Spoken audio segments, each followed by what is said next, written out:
Hello, and welcome to West Coast Drywall and Paint video training series. Today we have two of our best drywallers, Jose Luis and Rogelio. They're going to show us how to properly muck out and clean. Proper setup is paramount for any type of muck out and cleaning work. The tools that are necessary for this task are hose with pressure hose gun, scrapers 18 to 24 inches, 8-inch taping knife, 6-inch broad knife, and a push broom. Now that we have all of our tools, let's get started. First, let's start by cleaning up the house room by room. Start upstairs and make your way down to the first floor, picking up all large pieces of trash and debris. All trash needs to be moved out to the garage.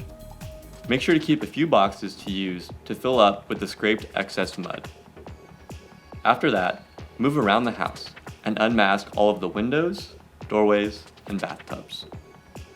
Take the plastic out to the garage to dispose of it. After, make sure to close all windows. Next, find the closest water source and connect your hose and hose gun. Take the hose and start lightly misting the ground of the first floor. The water will help to lift up any excess texture and debris to be scraped up later. Use the technique shown here. Use the hose to also lightly mist the windows. Make sure to use water very lightly to prevent any damage to the window sills or bottom of the wall. This will eliminate the chances of damaging the drywall. After all of the downstairs has been sprayed with water, take the hose upstairs and make sure to spray the stairs along the way. As one person sprays the stairs, the other can follow him up the stairs and begin scraping.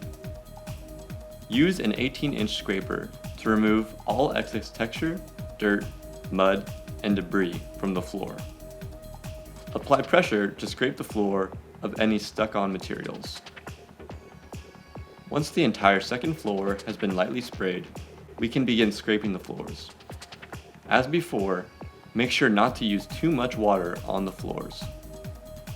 Just like on the stairs, scrape all of the flooring upstairs and remove any texture and debris as shown here.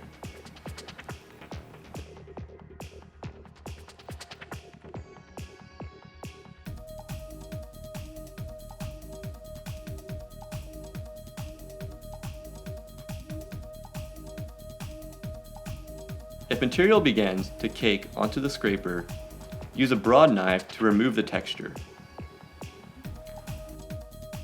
Make sure to remove all debris and to clean any bathrooms, showers, and tubs as you go, as seen here.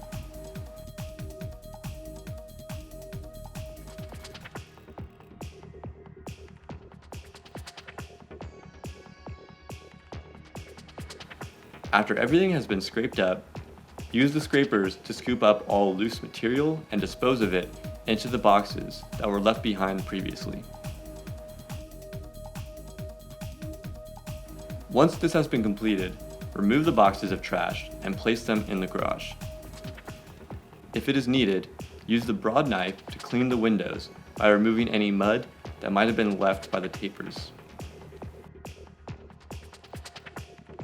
If any windows have overspray, use the water hose and broad knife to clean the overspray off. After cleaning the windows, make sure to open them to allow the floors to dry off. After the second story is completed, you can make your way downstairs and complete the same process to muck out and clean the first floor. As you make your way downstairs, scrape all debris that was left behind and push it to the bottom of the stairs to be picked up with the rest of the debris after scraping the first floor.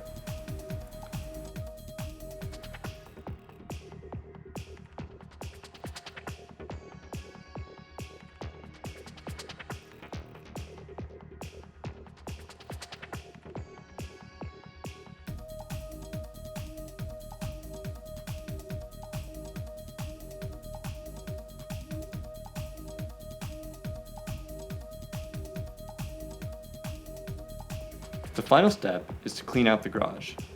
Remove all of the debris and soak the floor with water.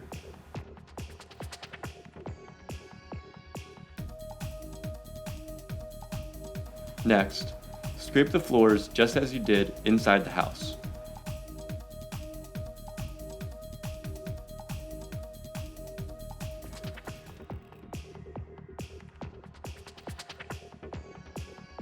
Use the hose again to wet the floor and use the push broom to clean anything left over on the floor and to push the excess water out of the garage.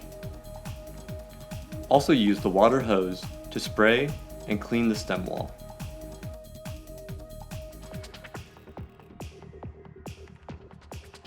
If you find any hard to remove spots, try using the broad knife to scrape them clean. Important things to remember. The garage must be left spotless. Make sure to be thorough and leave the garage as clean as possible. Do a great job, and you're fast at what you were doing, you can make a lot of money working for us. We'll see you next time here at West Coast Drywall and Paint, where the sun always shines.